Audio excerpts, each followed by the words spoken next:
Hello everyone, today we talk about Baltic peoples' warfare from the 11th to the 14th century.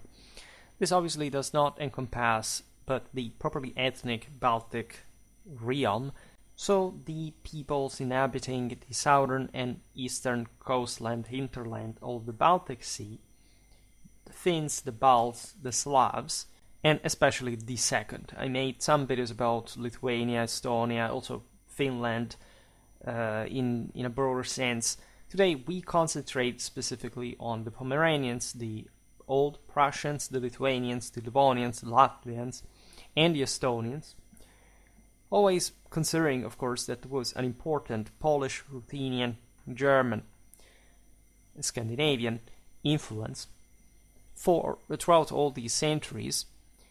In particular, the Northern Crusades were quite active in the Baltic lands, directed at, in fact, Christianizing, but mostly also conquer the Baltic peoples inhabiting the region. This was one of the most brutal military theaters in the entire medieval history. In Europe, cross out the Mongol invasions, aside from some other chapters scattered here and there. I mean, the Teutonic conquest of the Baltic is truly one of the single most and radically violent landscape, not just because of what the Germans and the Scandinavians did there, but also for how the Baltic peoples actually were, right? The Teutonic Knights exterminated also formally, say, Christianized peoples that, of course, were doing so very instrumentally. They had their slave market, but who were these people, right? They would cook captured Teutonic knights alive in their armor at large. They practiced ritual killings, like ritual execution. They buried, in fact, their warriors with some of their slaves and even relatives.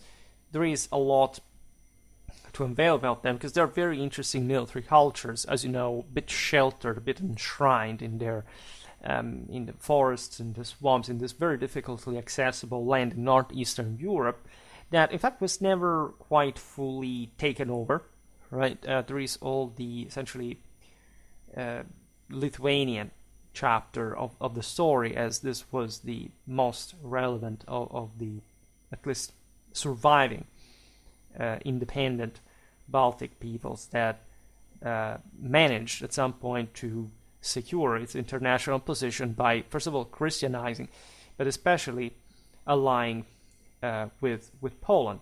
That would lead also to dynastic some of these territories under a Lithuanian dynasty. As you know, that happens a bit later. Today we stop to the mid-14th century. The Lithuanians had been ravaged by the Teutonic Knights that had been holding out for centuries, but on the longer run they were essentially to crumble under the pressure. So that's the moment in which they realize they have to civilize, if anything, getting other Christian allies, and in particular to end the hostilities with Poland, because even though, of course, these two countries went on a bit together in history, the story had began with the Lithuanians, not just the Prussians and other Baltic peoples harassing the Polish, the Christian kingdom of Poland, reason for which the Poles had called the Teutonic Knights, mostly in order to deal with the old Prussian issue that Poland at that time could simply not get rid by itself, which also brings to this massive German state, right? This is very important. The Teutonic order as an ecclesiastical principality evolves as a real state in medieval history, unlike, for example, Germany or most of the other countries in the surroundings, and brings to this relentless German colonization. In fact, the Scandinavians are also relatively secondary to this. All it's really the Germans that have the lion's share. We also made videos about the answer to explaining how this supported logistically the Northern Crusades. That we should definitely talk more about, because it's there isn't even too much to say, of course, compared to the topics that we habitually discuss and that people for some reason do not understand being the single most important ones in medieval history. I'm sure that if I made a video about the Northern Crusade, everybody would watch it. But, there is a disproportion in the relevance of certain things, but since we haven't done it ever, and we will, in any case, it's important to do it well and also to make multiple videos on that at some point. I already made some videos about, I think, Baltic tactics at this point, which, it's generally the case for all these Baltic peoples in a narrowly ethnic sense that encompassed, in fact, like an entire region, and in fact, essentially tribal cultures. So you understand more or less what their warfare was about. Today we will look partially at it better, but I already made something on. There is all the chapter, I discussed that of the Teutonic Order, made some videos. We talk about the Brethren of the Sword, we talk about various also Polish orders of the year. In any case, the greater power was the Teutonic Order that, for example, subsumed the Brethren of the Sword as well. Also because they were struggling themselves in the fight against these Baltic pagans at large. In that case, we are between 1237 and 1239. Again, very primitive landscape, hence very scarce documentation overall, but you can be sure that if there is scarce documentation, there is also actually not too much glamorous going on from a military point of view, but what happens is the most savagely and ruthlessly brutal that you have ever heard of. That's how things happen, where there is no trace, that there is a reason for it. The beauty of history is that even the absence, even silence, right, is very, very telling about certain things. Although the Teutonic Order was originally established in Palestine in 1190, it found its most substantial influence in the Baltic region, where it was engaged from 1228 until around the mid-16th century. We will not look at that later medieval chapter, but it's important to remember we observed this in the video about medieval Transylvania between 1000 and 1300, that the Teutonic Knights had not been, they had other, say, houses in, of course, in Europe, like the other monastic chivalric orders, not just in Palestine, but in particular the Hungarians had called them, right, to defend the eastern frontier, the Carpathians, mostly against the Cuman incursions. And the Teutonic Knights were so efficient there, again, the ecclesiastical states were always much more administratively advanced than the lay ones, especially when they had knights in their monastic, sacred and holy purpose, that the Hungarian king was quick to remove them from under, by the way, threat of extermination from the eastern frontier, because he understood that had the Teutonic Knights spread, like we would have had a major Teutonic state, not in Prussia, but in Transylvania. Just think about how things happen, by the way, historically, because you know that also the Hohenzollern essentially inherit great swathes of this Teutonic Order, and that mostly like it's the East German world encompassed by that Northern Crusade colonization that becomes a great part of the later modern, the medieval and modern Prussian power, the Christian one, not the old Prussian one. By the way, some inhabitants merged into this system that were Christianized. They surely were not cancelled from the face of the earth, but many of them were. Like, we're talking about very large amounts of people deliberately and brutally massacred. In any case, because they were resisting, right? Otherwise, the Teutonic Knights, installed at that point by the Poles in this northeastern frontier of the kingdom, needed labor force, manpower. In fact, the interesting aspect about Teutonic warfare is the fact that the auxiliary forces, mostly the commoners, the foot, were Baltic people, right? And there are very interesting, in fact, cavalry infantry combinations that you don't find elsewhere in Europe, because even though they weren't terrific in an absolute sense. However, given the very scarce surplus of these lands, actually a lot of infantry compared to cavalry, right? The Teutonic one was excellent, but for example, some of the first spottings of infantry wings occurs in Estonia. Why? Because literally, other than the Teutonic knights, there weren't virtually any other fighters but footmen in countries like those. Well, of course, there were mounted Baltic forces, not just among the Lithuanians. We'll understand now, will actually develop a great deal of equestrian culture, mostly from the Mongol era, but all these peoples had their, and even in spite of the fact that they had very deep ancestral Indo-European traditions that made their heroes horsemen. In fact, the Baltic lords at large were buried still like pretty late in time, so they Christianized later with their horses as well. However, again, the surplus was so scarce, these people were so primitive, that the notion of fighting on horseback, unless it was some pretty light form of it, and just also scarce in number, was very, very, very out of reach from also a consistent part of the aristocracy, right? And it really depends also what peoples you're looking at, because they weren't all exposed to the same neighbors, to the same cultures. There was this, however, pretty basic homogeneity. Pomerania declared its independence from Poland in 1033. This is another state of, in fact, the population was different from the Poles, the Polands that, as you know, had stemmed from basically the geographical center of today's Poland and had taken over this other Western Slavic populations. The Pomeranians had a long history of piracy. They took part in the Viking era. There were lots of Baltic Vikings, you can argue, even though these peoples were, I mean, a bit like the Finns in the sort of interland rather than quite active out there. It's a bit like, I don't know, the Gaels in Ireland compared to the Vikings. It's not like they were prominent, were actually the weaker side, but they also intermarried, etc. We'll talk about medieval Pomeranian. Never made a video about that. Instead, it was quite interesting.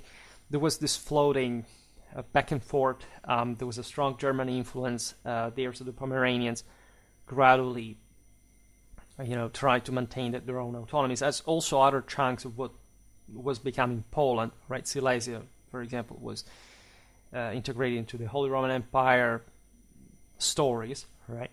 Just for explaining here from a geographical point of view what kind of military influences you would receive. In fact, Pomerania would transition toward a Germanized identity, ultimately being absorbed in the same German kingdom in the 13th century as the duchies of Slovenia and Pomerania, as well as part of the Mark of Brandenburg. The northeastern Germanic frontier was inferior. There were all these marches that were established in order to counter these ferocious tribes that up to a few centuries before lived up to the Elbe, was the actual boundary of the Germany of the time, even though in antiquity the Germans were much also far east. So this tells you how mobile communities were in this world, how especially the eastern you go in the interland, and how more like a truly Eastern European and steppe influence outlook you get from that.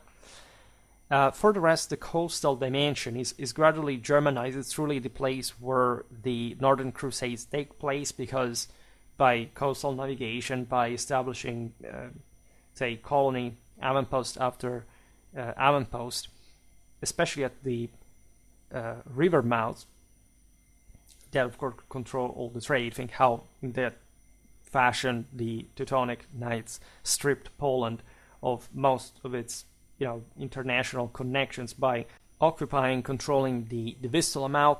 So all these Baltic states at large were exposed to very heavy German influence. This is also for Scandinavia at large. That is part of the more sort of feudally civilized West, because that's where they have gotten most of their, their power through Christianization, etc. In fact, when you look at the Northern Crusades, the Scandinavians simply diverted their Viking activities to the to the east, like from the west, it had turned to be like what had always been, like too much of a hard nut to even think to be cracked.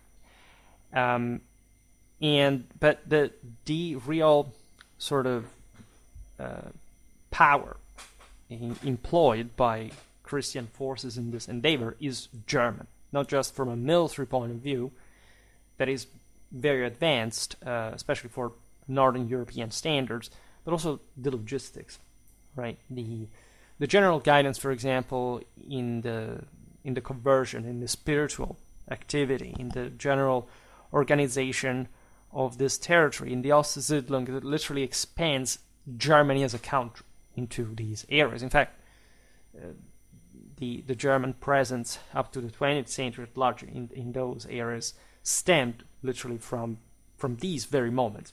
It was more important than the Scandinavian one in the Baltic. The incursion of neighboring pagan tribes by German crusaders commenced in 1231, targeting the Prussians first. These were the closest, say, to the west. They were occupying more strategic lands that they couldn't quite exploit given their political and institutional tribal asset, but that in fact helped very much probably the foundation of the Teutonic order. But what you know as the Terra Mariana, the lands occupied by the Livonian order that had all previously been reigned by independent Baltic people in the north, in the east, in the Gulf of Riga, the Gulf of Finland, Kurland, Özelvik, all these, interesting principalities that form also within the same. For example, the bishopric of Dorpat. We looked at all this stuff, talking about medieval Estonia, etc.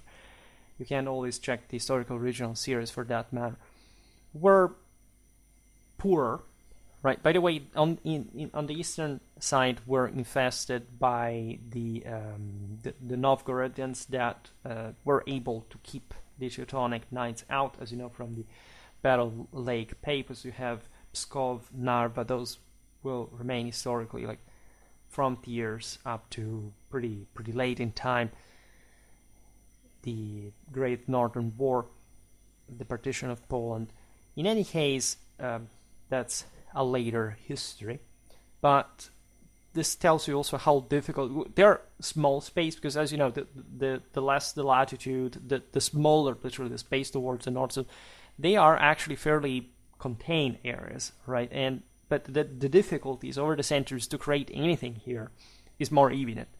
It's cold as hell for the agriculture of the time that was extremely delicate in terms of yield techniques, etc. Like this is a major, boulder on any capacity of growth.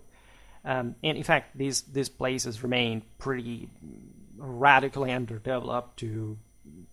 You can argue even today, like having been, it's not just about socialism, it's not about communism, but it's also about, it's actually that explains why communism or other, totalitarian systems could even simply deal with these powers, and before like more autocratic, more actually inefficient systems could take them over because at large a state had failed to develop in there to begin with.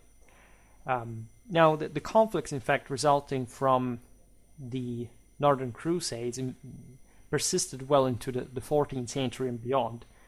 We stop there for today, but the difficult, like the fact this was a veritable frontier, right? Consider that, speaking of the close Finland, slavery stopped only in the 18th century. Like it's a completely different world from the rest of Europe, and it has a completely different outlook in general, simply because of the obvious and normal brutality that these people lived in, right? To the north, modern Estonia and Latvia faced an invasion during the Northern Crusades beginning in 1203. In contrast to these two aggressions, Lithuania managed to maintain its independence and pagan beliefs until the latter half of the 14th century. The latter aspect, by the way, was extremely instrumental from a political point of view.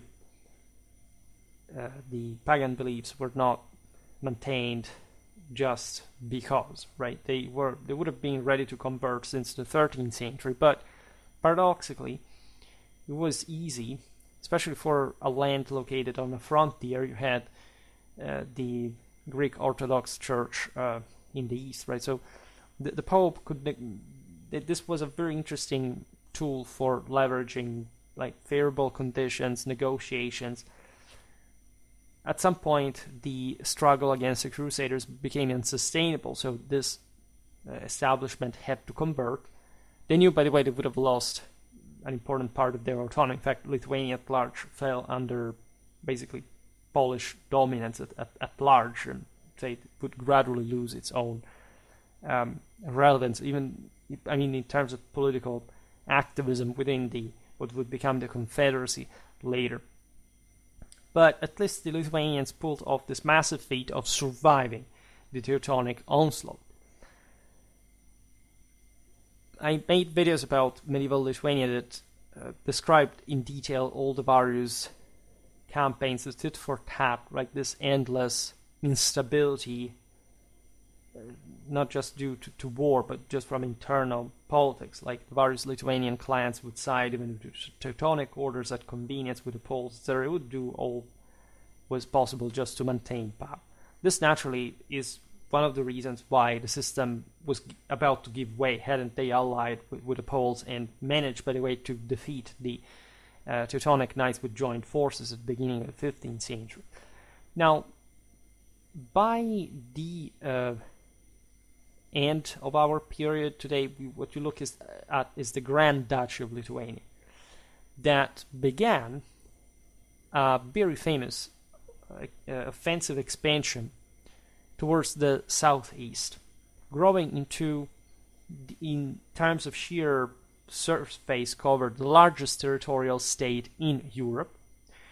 There wasn't too much actually was taken over, especially after the Mongol invasions that had heavily destabilized the entire Ruthenian world, and in fact allowed the Lithuanians to emerge a bit as the lords, in part also saviors of that still Christian reality.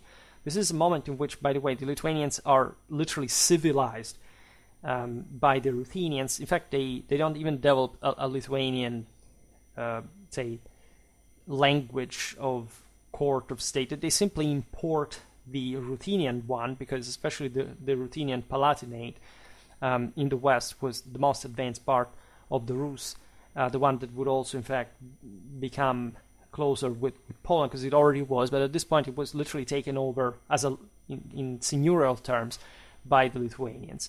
Why? Because essentially the Golden Horde from the other side was incapable of pushing too far, other than having some tributes being paid to them by the Ruthenians. Like nobody really could have a direct rule over this large territories of the southern part of Eastern Europe. There, as you know, with Ukraine, the size radically increases.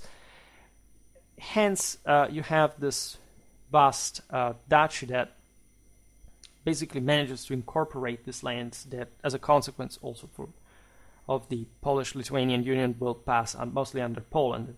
That was the true bigger power in the picture, regardless of sizes, right? In fact, the union with Poland occurred in 1386, creating that vast Central and Eastern European dominion that would remain, in fact, one of the largest powers also well into modern Europe, which also entailed, however, as a political premise, the formal abolition of paganism in Lithuania occurring in all regions by 1387.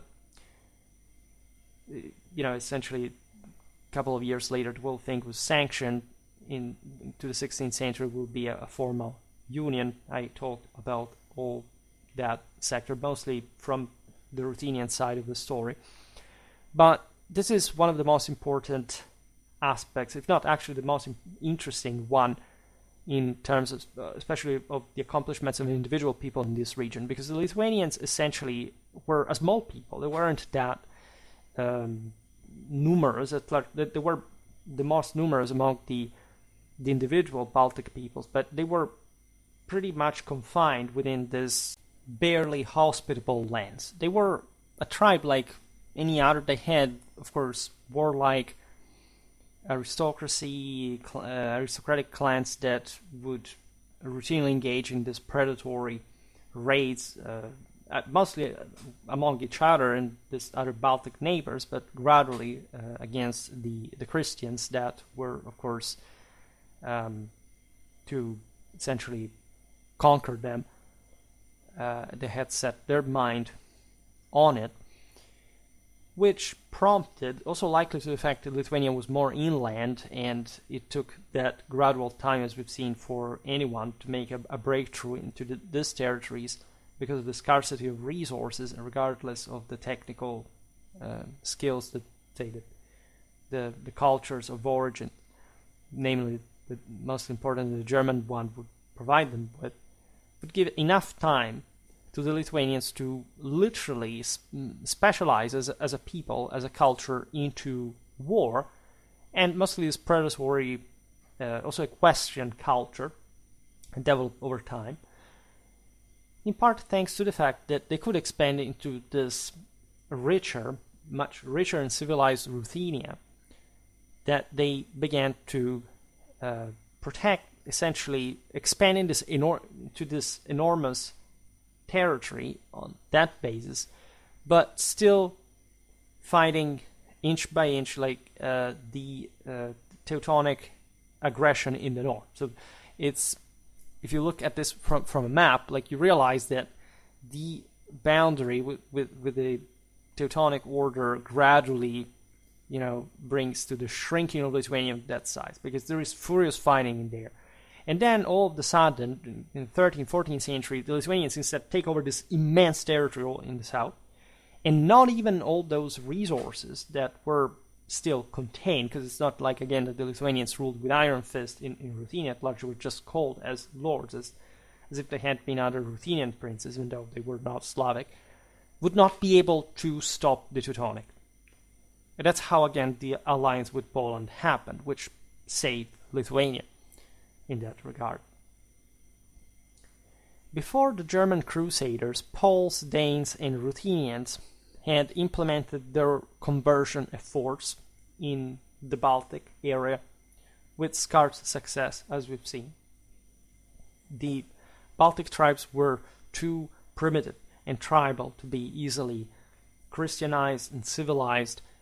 Hence, the more aggressive posture required by the Teutonic intervention was the only one to sustain, in fact, that level of relentless colonization. Again, took really a long time in northeastern Europe. That's how fast it could get. Despite their warlike nature, the Baltic peoples took on a more effective military profile during the 11th and the 12th century, mostly due to this external pressure, the general reactivation of European growth, especially in these areas, in unprecedented fashion historically, witnessing the rise of mounted warrior elites that were, as we've seen, especially in the case of the Lithuanians, ever more functionalized in order to maintain this very precarious political and strategic equilibrium with their opponents. Their military gear tended to be basic, right, with very few members equipped with armor. For example, a lot of these would have been captured spoils of war.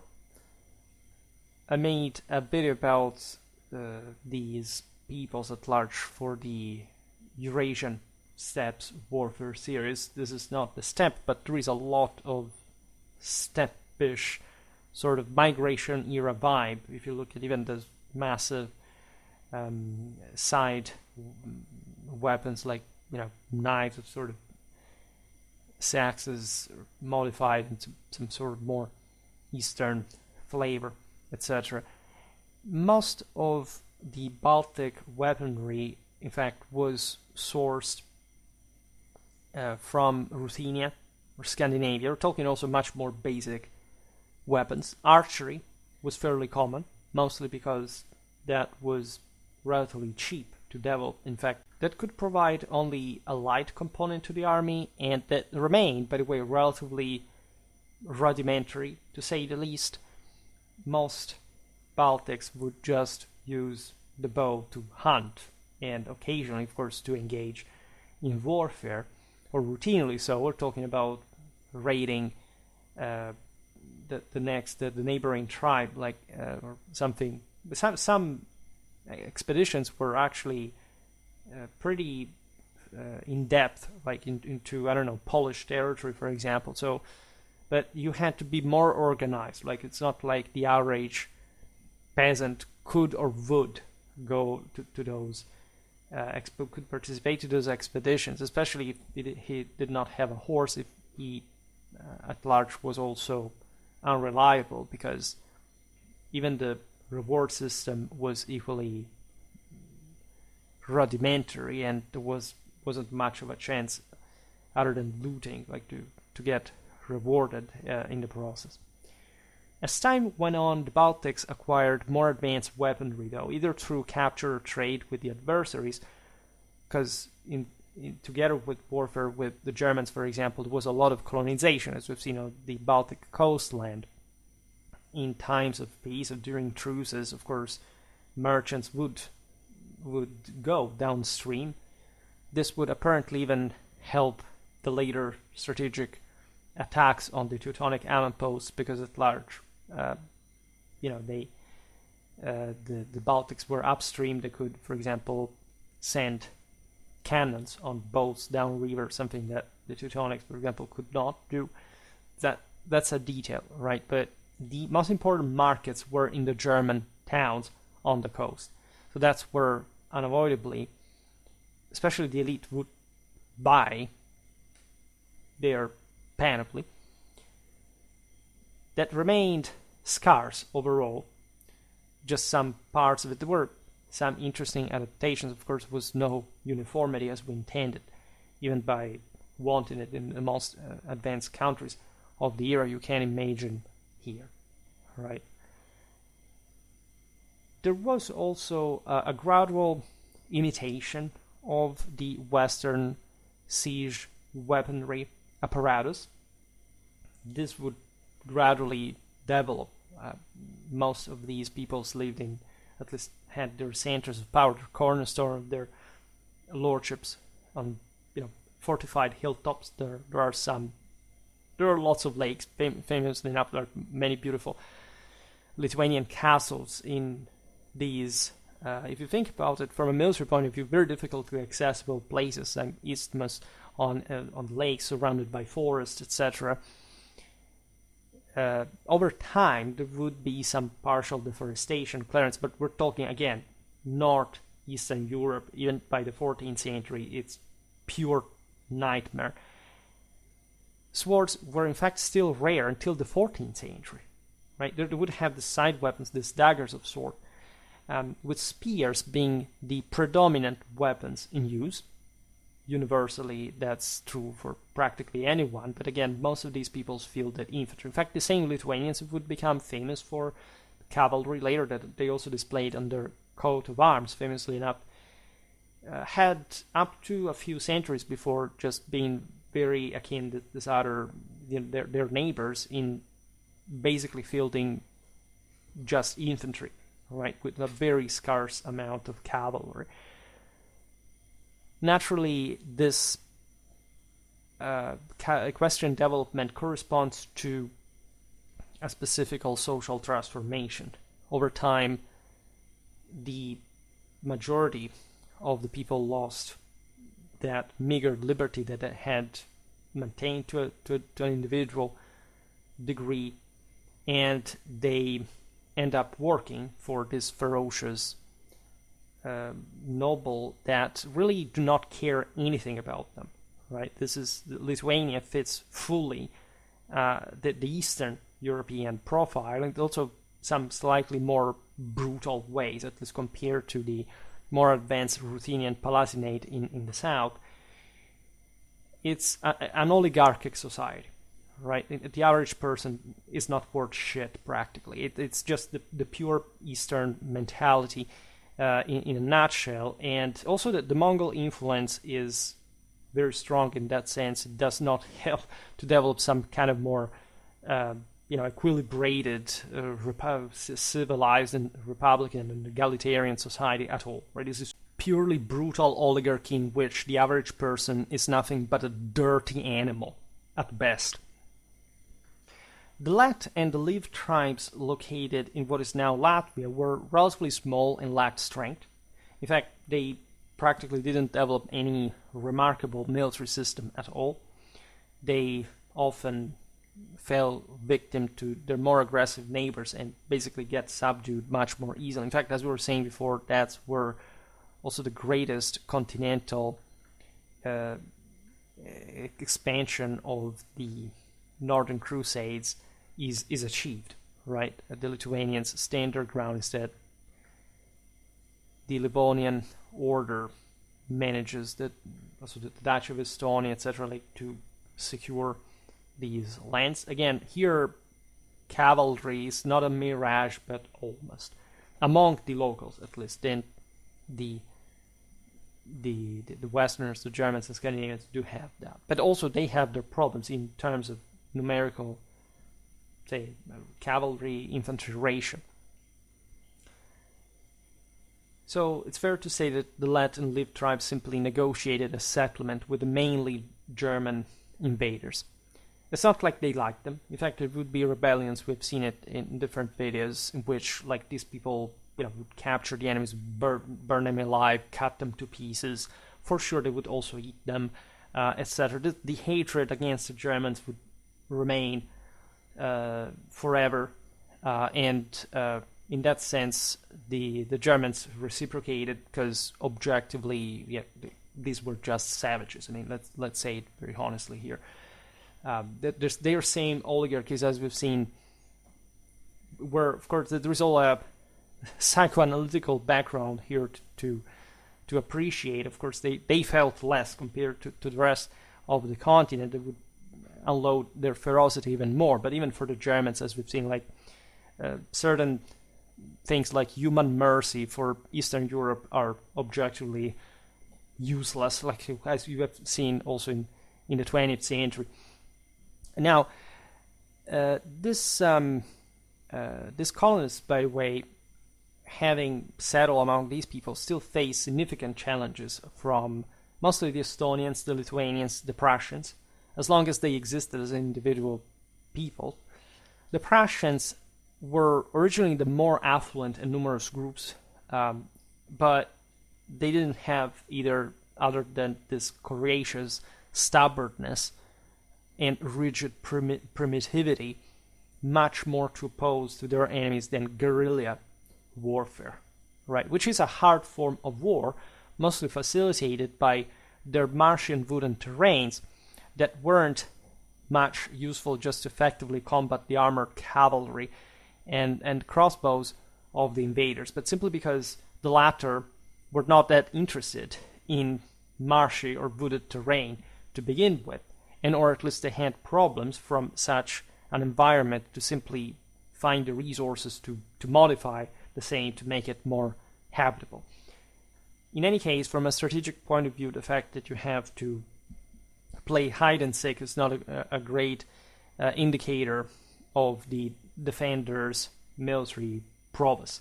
Yes, they're good individually, again, they're skilled warriors.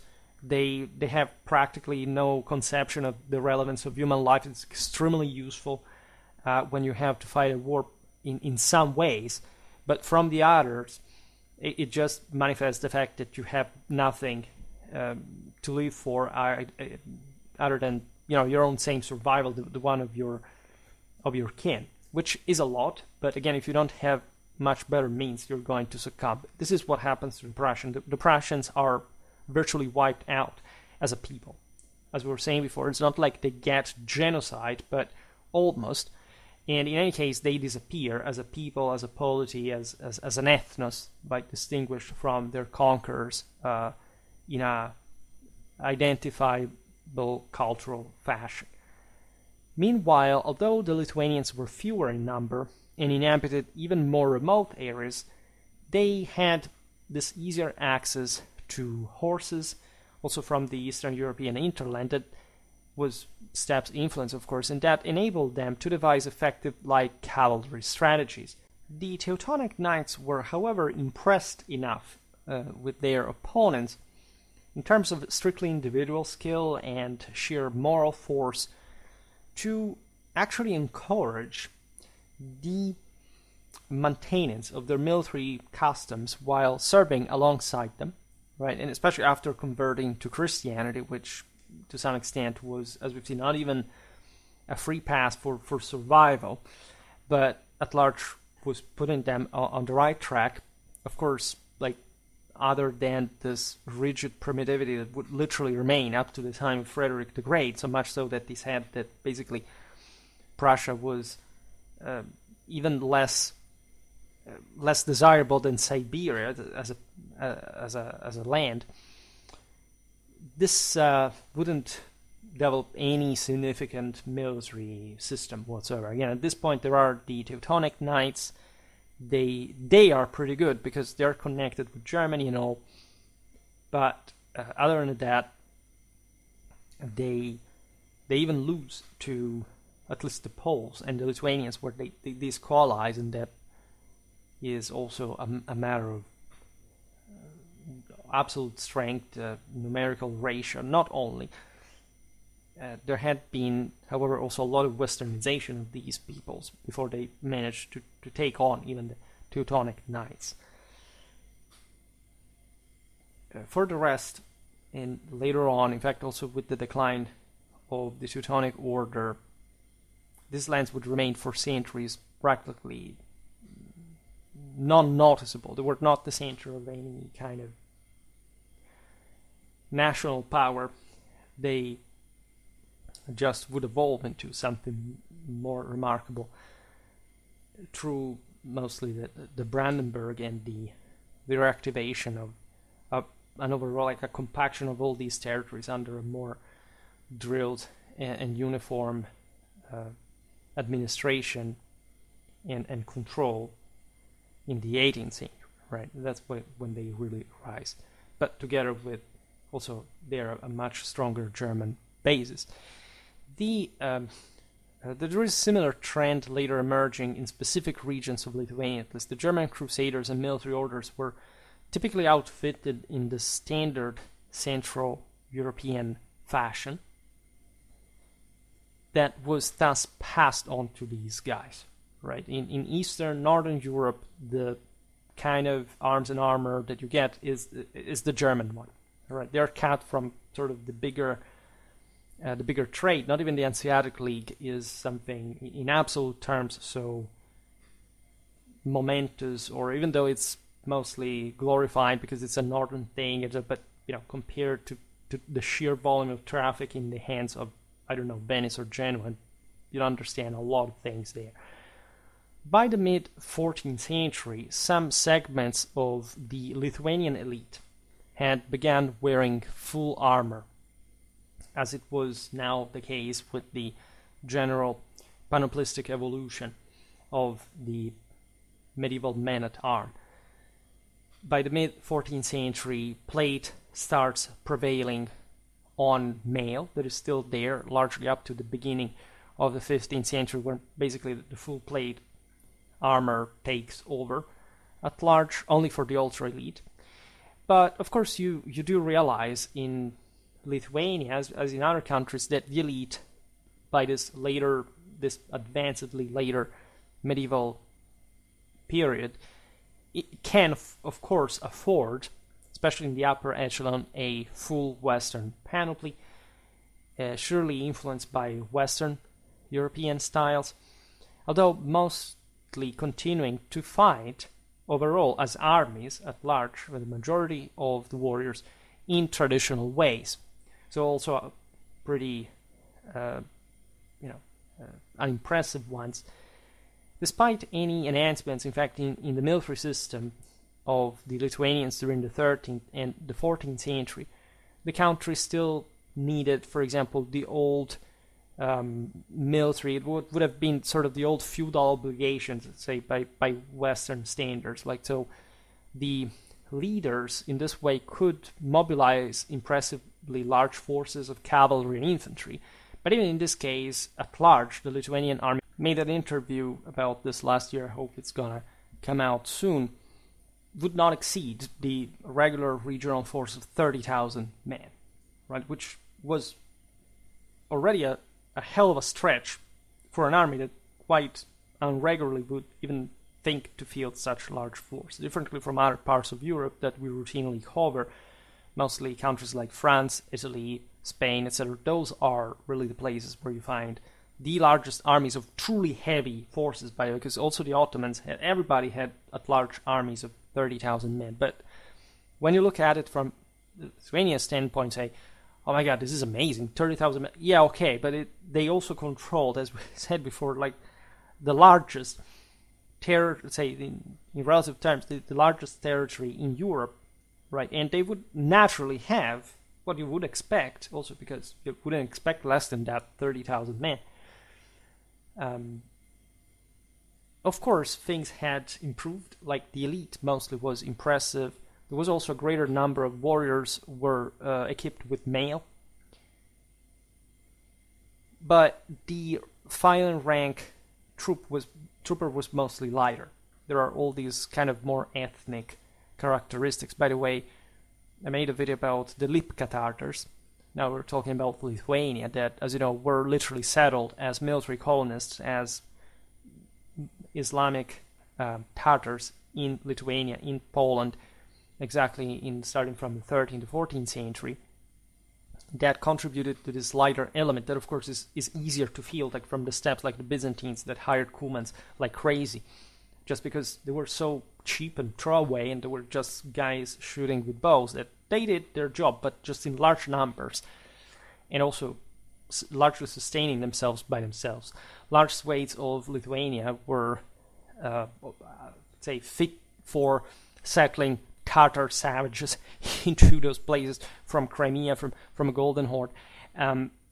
This does not, like, of course, its very characteristics, it's very important. It did contribute to the strength of the Lithuanian army.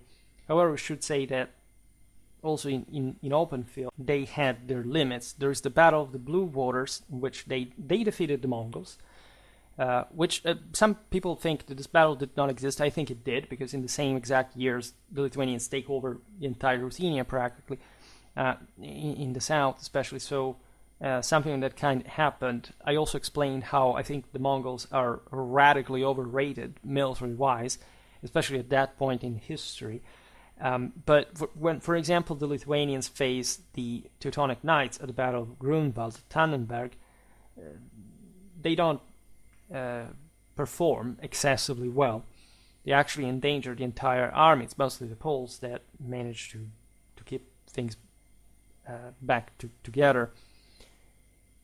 But we will have, of course, some chance to discuss Lithuanian warfare a bit more in depth, because we don't have such great documentation as you can imagine, but we have details here and there, mostly sadly from mostly the western side of the earlier eras, and mostly when they still fought a bit like with guerrilla, ambushing the enemies, blockading their path with tree logs, all this kind of stuff. As far as their eastern endeavors again in Ruthenia against the Mongols, unfortunately we know much less. We don't have sort of detailed accounts of these battles, but we understand at that point they were really a military machine, and for those theaters they were quite adequate and good and strong. By the way, we've seen, because I made something about Lithuania, I have like 10 videos, I think half of which are warfare, like about the Lithuanians, them integrating quite early on military technology from both the Polish and the Ruthenians, and also from the Germans, including guns. Right, the Lithuanians made early as fairly effective use of guns. At least, paradoxically, in the west they did good. Also against Teutonic outposts with this artillery, that's exactly the right against. You see, that the kind of culture where those guns come from at large, and they're successful against those. Against the Mongols, instead, they do not succeed particularly because artillery is pretty unwieldy, it's not particularly performing, doesn't have a high rate of fire.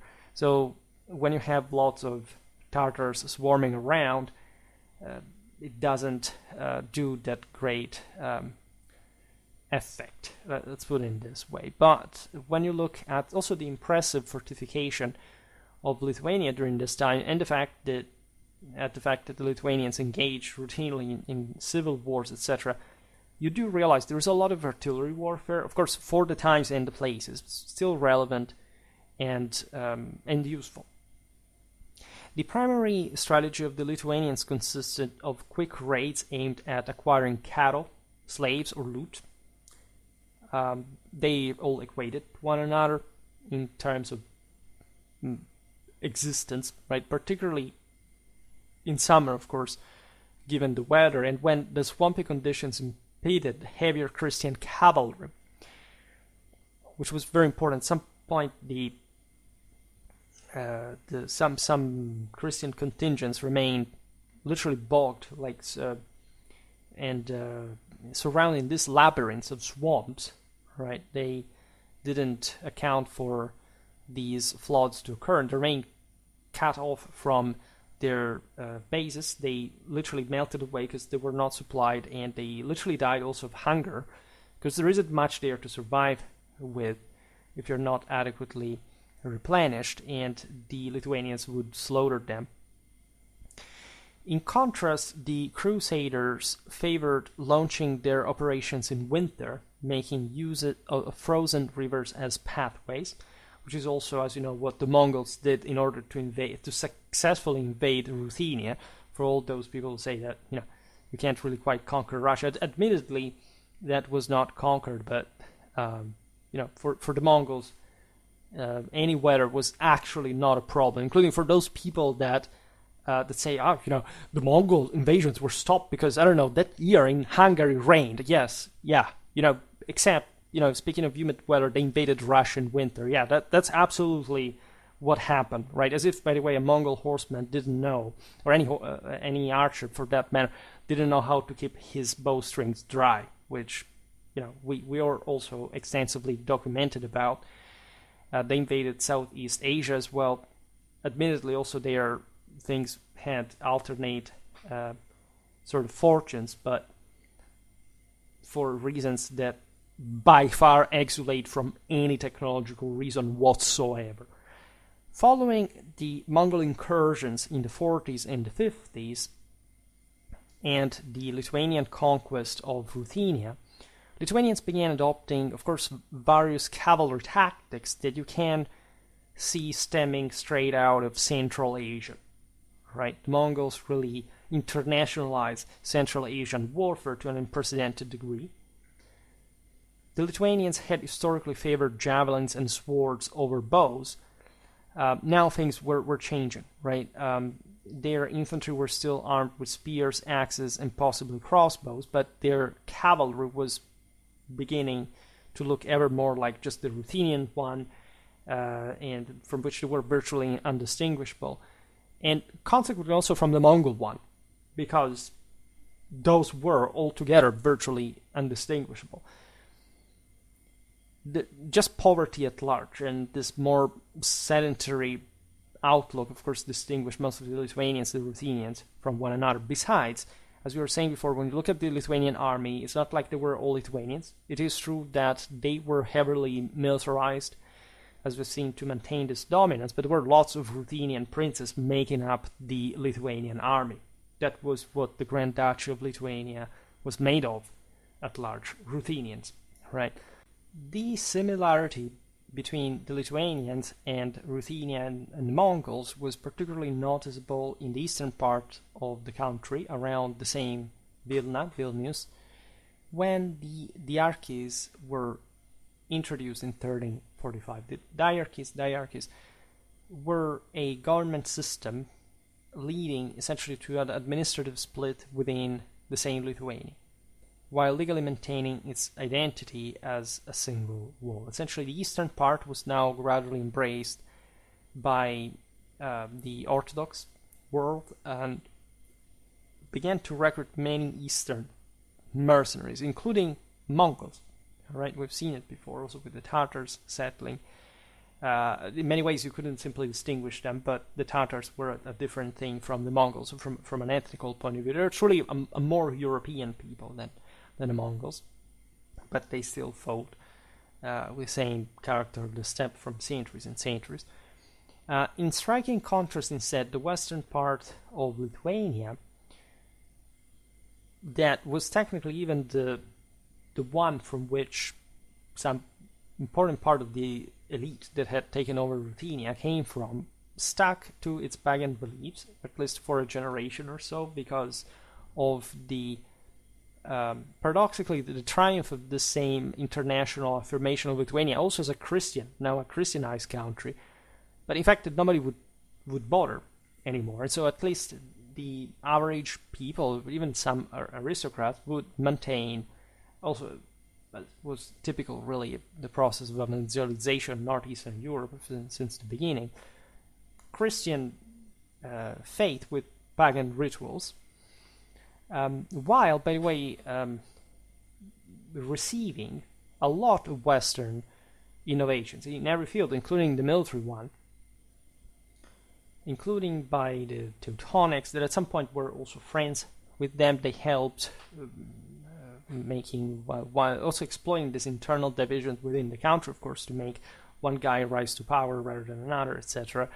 And thus modernizing the Western way, but remaining more pagan and actually becoming more Christian in the East, that was also a bit less developed as a place within the same Lithuania. So this is very interesting, and if you think it may sound strange, but it's actually all very logical and coherent. Then, of course, this difference is faded, but at large, different parts of the countries in Europe, as you know, can be quite different at times. Now, let's give briefly a look, as we usually do, at these this country's archaeological and iconographic evidence concerning panoply, warfare in general.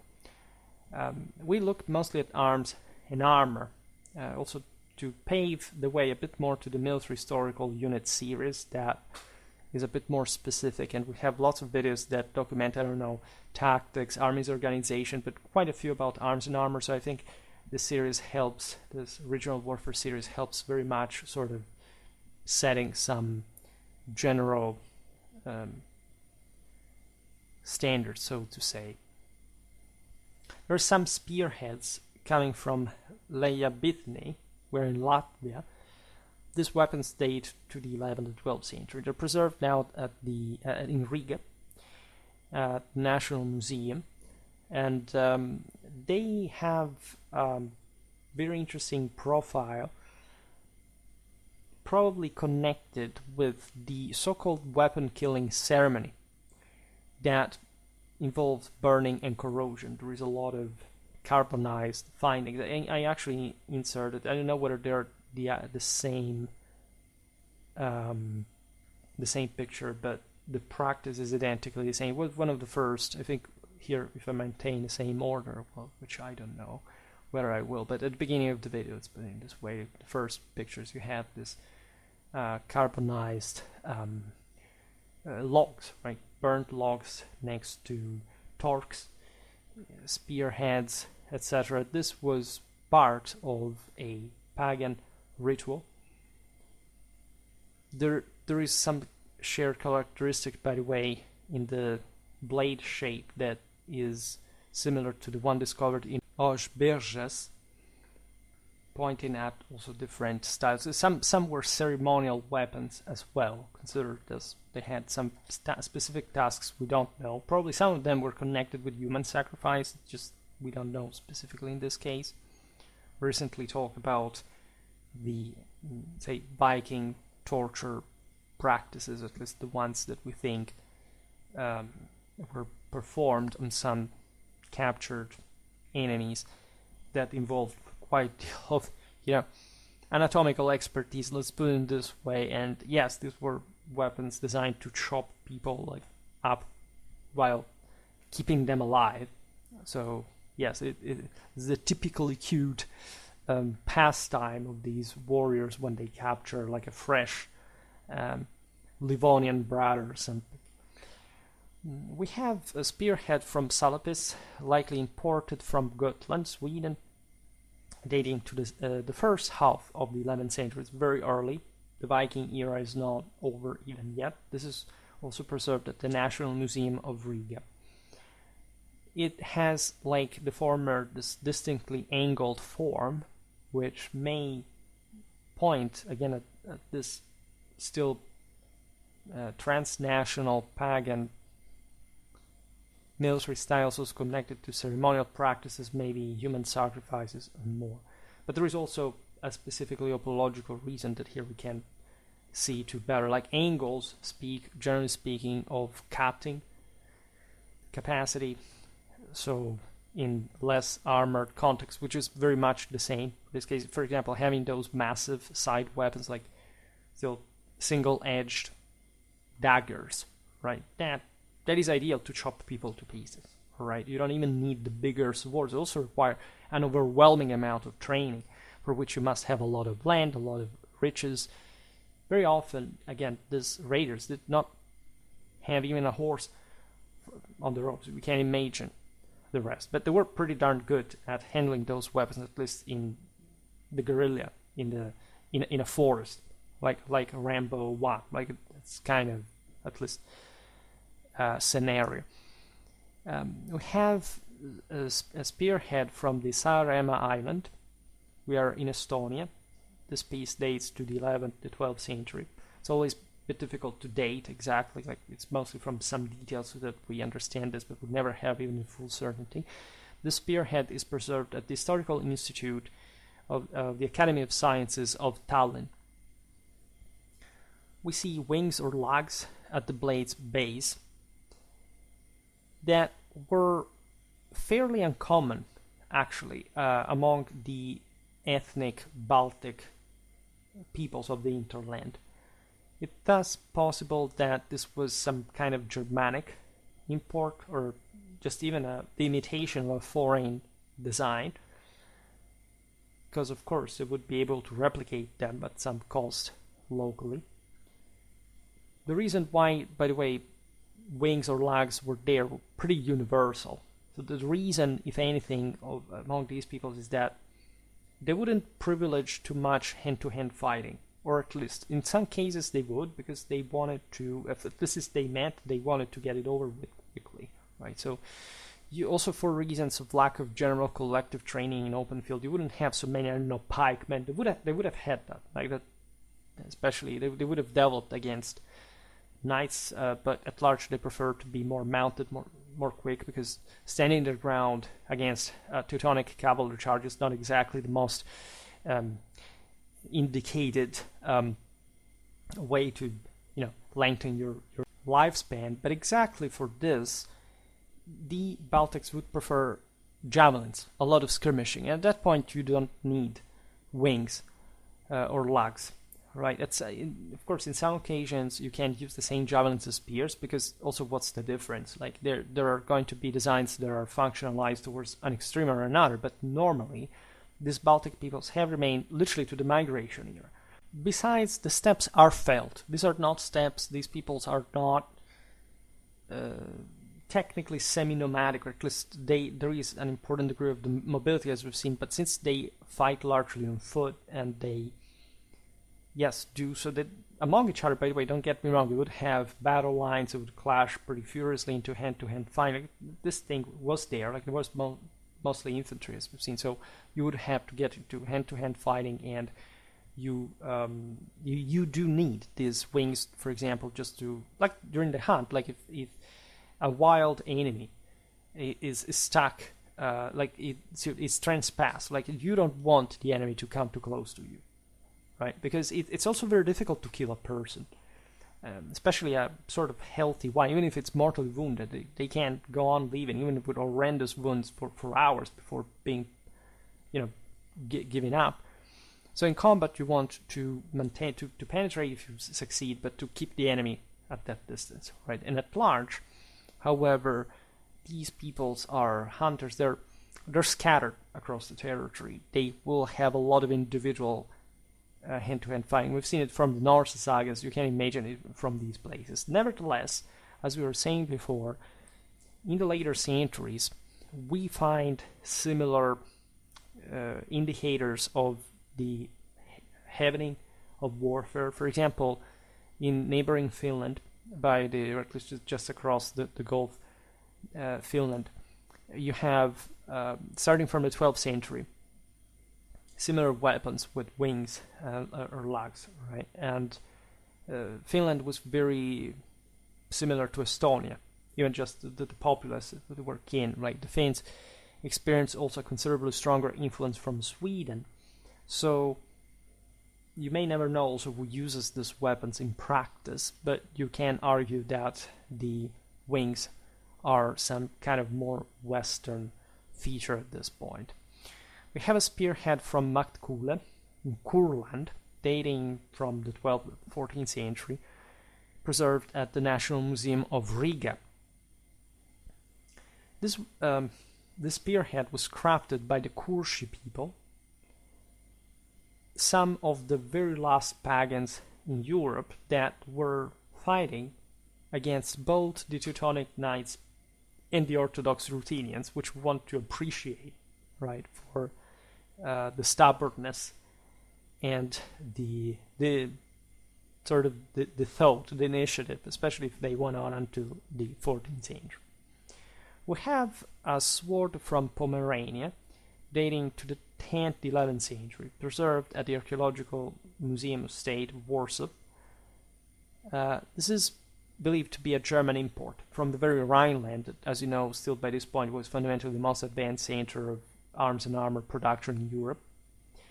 However, the pommel and quillon may be a local Baltic addition. So what did these people do?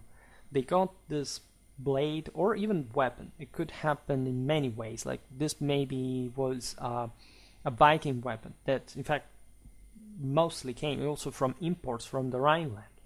Or maybe it was produced in the Rhineland, it was sacked, looted in Aquitaine, brought to, I don't know, Norway, and then ending up for some other raids in Pomerania, right? And these people, or maybe they simply purchased it also in civilized ways, like didn't have, maybe it was looted at the beginning and then was simply bought later. And the point sometimes is that the whole weapon costs too much, and or they just have the handle adjusted. I mean, you take away the original and you put a new one in order to adapt to the kind of local fencing that is not overwhelmingly different. Of course, the blade makes most, of course, of the point of the sword in a. I mean, not the point of the sword in that sense, but I mean the essence of the sword. So you can't have a wildly different pommel for a blade that has certain characteristics. But this could have simply been adjusted to the local, preferences. After all, also swords at large were created, blades created like that. There was a fair level of standardization in the essence of what a sword was, but you could find different adjustments, blades made ad hoc on the basis of the guy's size that was typical, so it would any other weapon. In any case, there would be different types of swords you could choose from. We have a spearhead. You understand this is more sort of frequent type of find because spears, as we've seen, were such the dominant type of weapon, and they are some of the only thing that is preserved from these places. You see how crazy archaeology is? I mean, as a derivative of reality, just like any other type of source. Like, historical sources never kind of lie, right? You may misinterpret them, etc., but this datum at large, that we mostly have spearheads from these places, speaks volumes about what local warfare was, right? This we don't know even exactly whether this spearhead comes from Martina Island in Lithuania, whether it dates roughly to 11th and 12th century. It would seem so, but we're not sure, because a spearhead is a spearhead. How do you even date that precisely? All right, how do you locate it exactly? Well, how do you know where it was actually made? This is also preserved at the National Museum of Riga.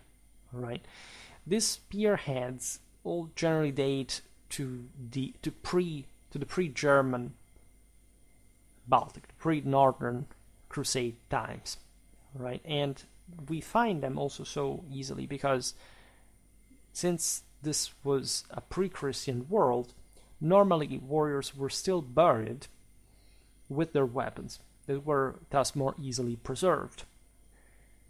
What is striking about these spearheads is that they're not even of scarce quality, right?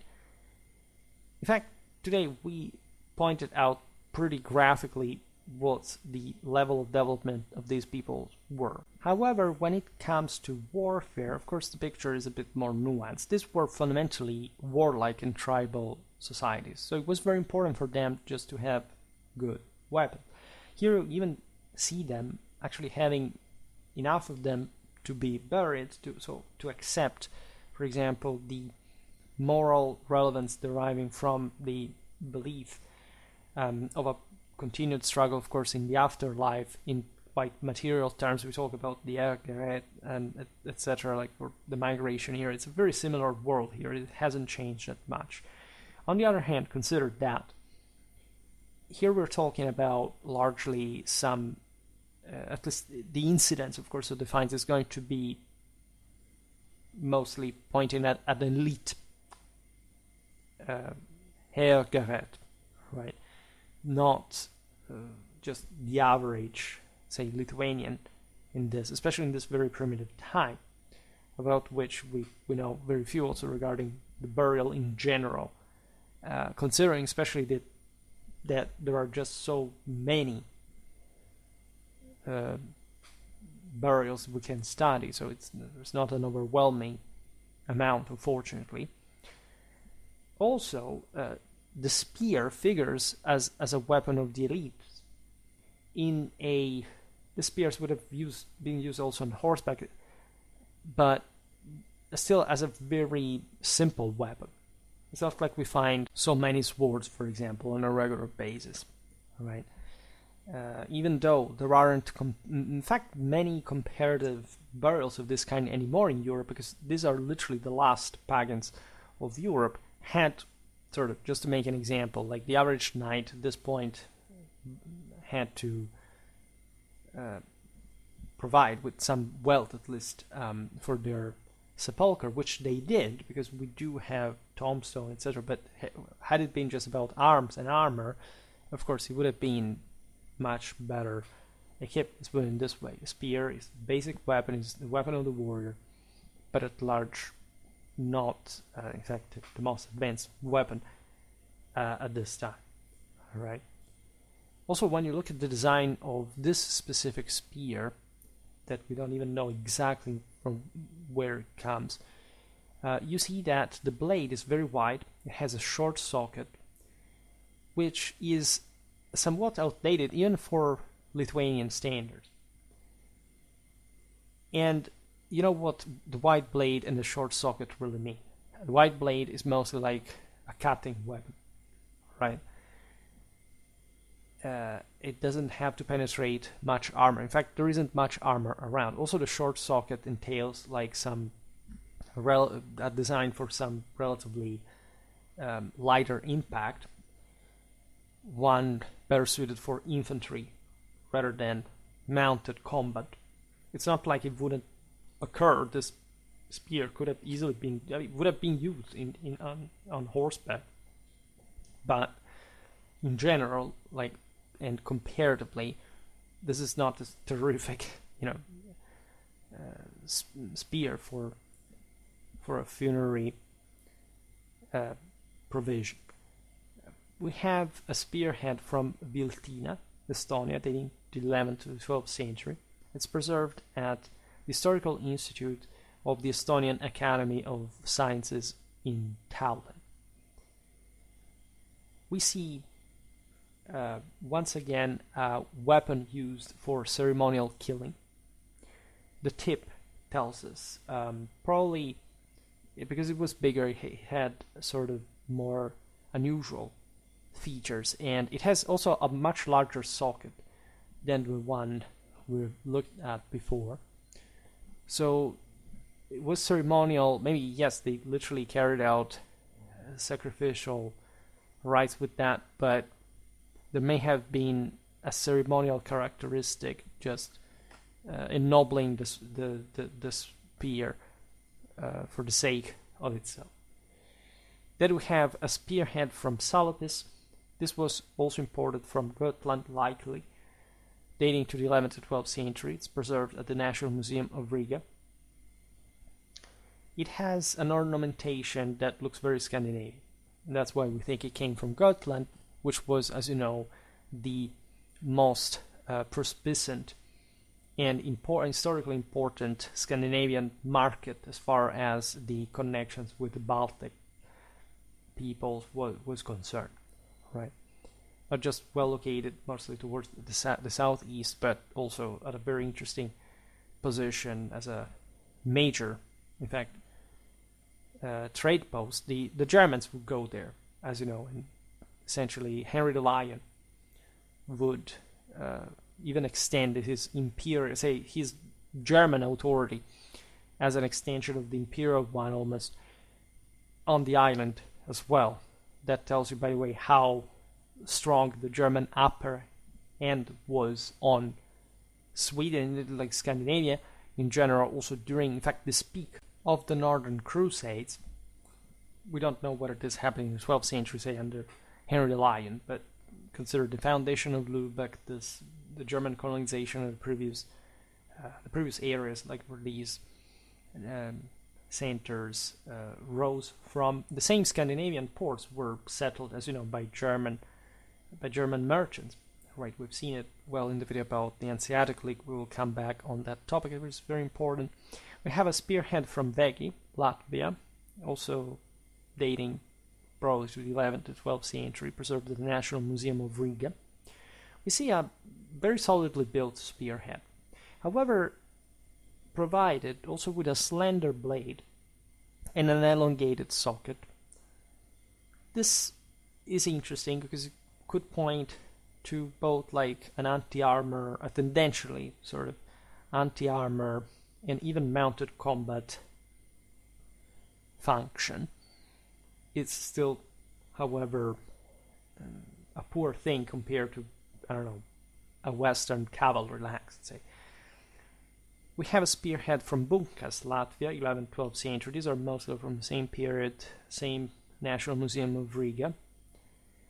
In this case, we see the folding, the quasi-complete half folding of the spearhead from one of those weapon-killing rituals that you find, again, from Celtic times even, with bent swords, spears, etc. Also probably with the help of some fire. Then we have a spearhead from Markanle, Latvia, 11th, 12th century, National Museum of Riga. This is also slightly bent. It may have had a dot line in the original shape. It may have had Livonian origin because we're in northeastern Latvia. Then, speaking of just a possibly slightly later date, we have the spearhead from Kastanga, Kurland, from the 11th, 13th century. I will not repeat myself. These are all preserved at the National Museum of Riga. All right. Here also we see a blunt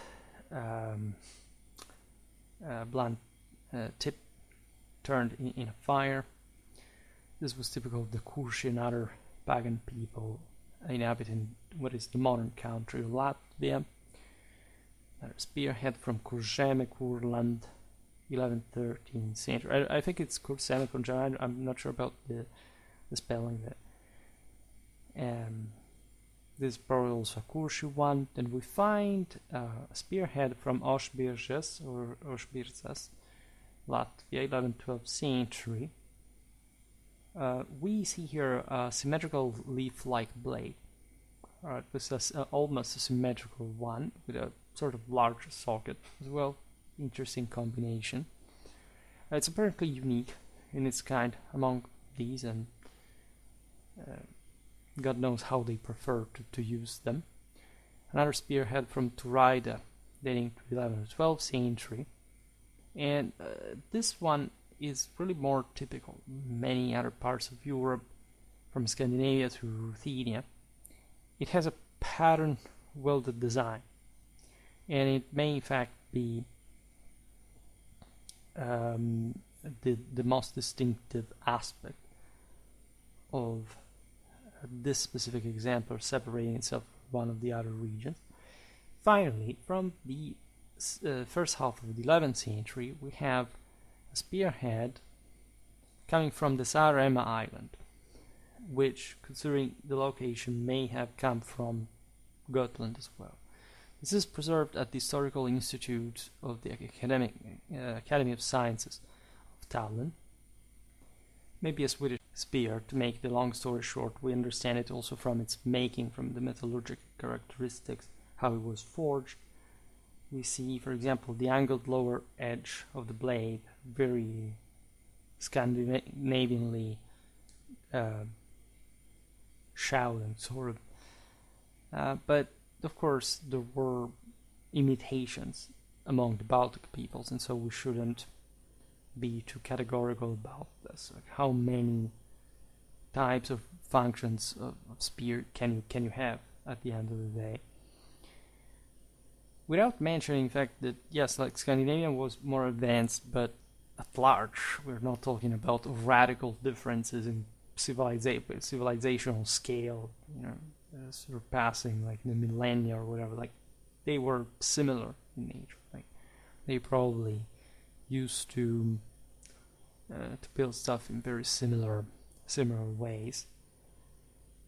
This is the general outlook. Of course, there are so many different aspects that we can cover at some point concerning these types of warfare that are definitely, say, peripheral, but you can't say they're secondary. They're exactly how Europe was at the time. You can't try to deflect it. And in general, they lost. Like, this entire culture in many ways was very heavily molded during the years. I mean, it's what we see today in these countries. It, of course, a very different phase from how it was. But there is also a, say, in broader ethno-cultural sense, at least there is such a heavy injection, for example, of Scandinavian, German elements, in part even a certain Slavization, but mostly German, that it makes you really wonder, like, how different even these countries were before. They were not particularly heavily populated areas. They had, as we've seen, a loose cohesion at large, but they knew also how to fight in spite of their shortcomings. So this is the thing that actually makes you more interested about it. In general, the outlook of a people has to do much with the way they can simply stand their ground, right? And these people went on for quite a long time, in spite of all the difficulties and everything that could fundamentally happen to them.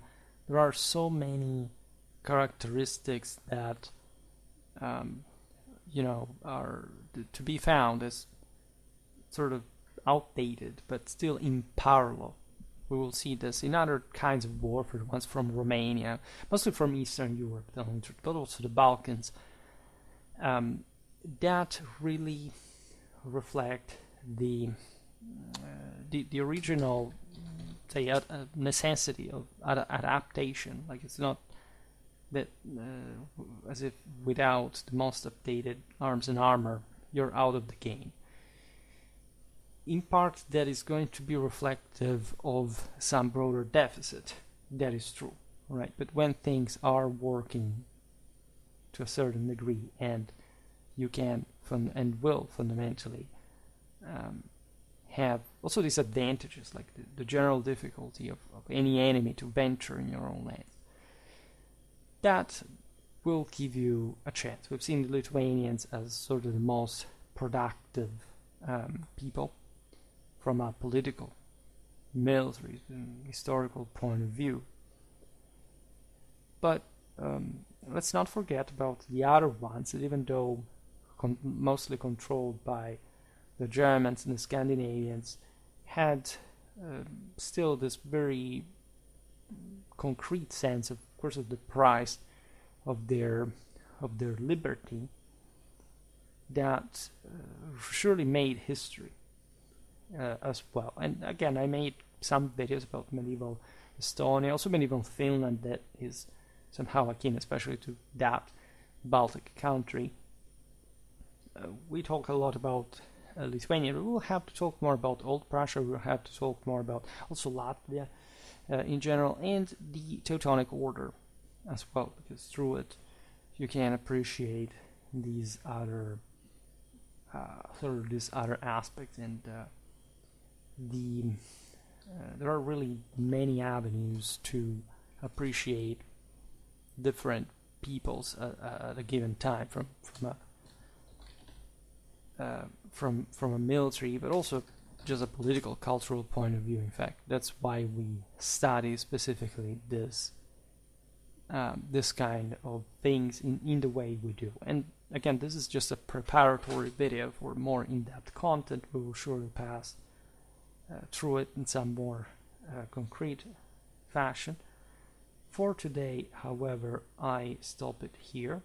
I just hope that you enjoyed this video. If you did, please share it. Otherwise, leave a like or subscribe to my channel if you're interested in my upcoming content. As always, I thank you heartily for listening to me. I wish you a nice time, and see you next time.